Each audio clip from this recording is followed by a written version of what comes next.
Zechariah chapter 14, New International Version.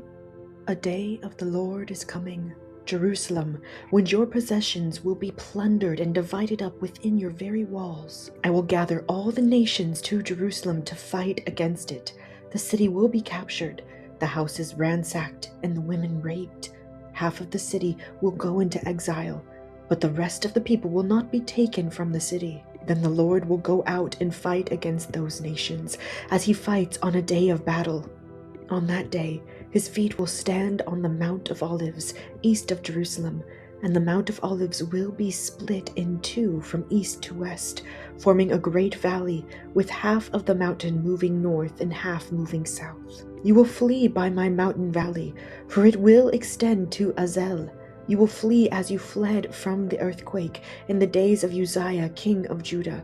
Then the Lord my God will come, and all the holy ones with him. On that day there will be neither sunlight nor cold, frosty darkness. It will be a unique day, a day known only to the Lord, with no distinction between day and night. When evening comes, there will be light.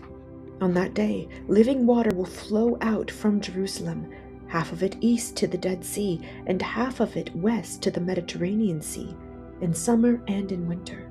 The Lord will be king over the whole earth. On that day, there will be one Lord, and his name the only name. The whole land from Geba to Rimmon, south of Jerusalem, will become like the Arabah, but Jerusalem will be raised up high from the Benjamin gate to the site of the first gate, to the corner gate, and from the tower of Hananel to the royal wine presses, and will remain in its place. It will be inhabited, never again will it be destroyed. Jerusalem will be secure. This is the plague with which the Lord will strike all the nations that fought against Jerusalem.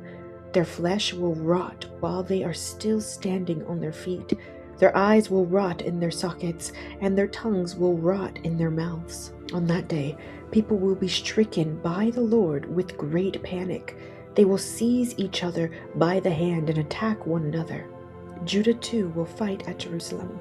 The wealth of all the surrounding nations will be collected, great quantities of gold and silver and clothing. A similar plague will strike the horses and mules, the camels and donkeys, and all the animals in those camps. Then the survivors from all the nations that have attacked Jerusalem will go up year after year to worship the King, the Lord Almighty, and to celebrate the Festival of Tabernacles. If any of the peoples of the earth do not go up to Jerusalem to worship the King, the Lord Almighty, they will have no rain. If the Egyptian people do not go up and take part, they will have no rain. The Lord will bring on them the plague he inflicts on the nations that do not go up to celebrate the Festival of Tabernacles. This will be the punishment of Egypt and the punishment of all the nations that do not go up to celebrate the Festival of Tabernacles.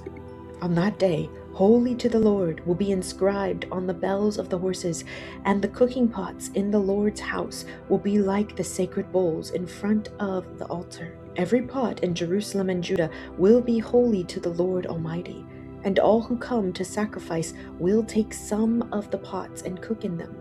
And on that day, there will no longer be a Canaanite in the house of the Lord Almighty.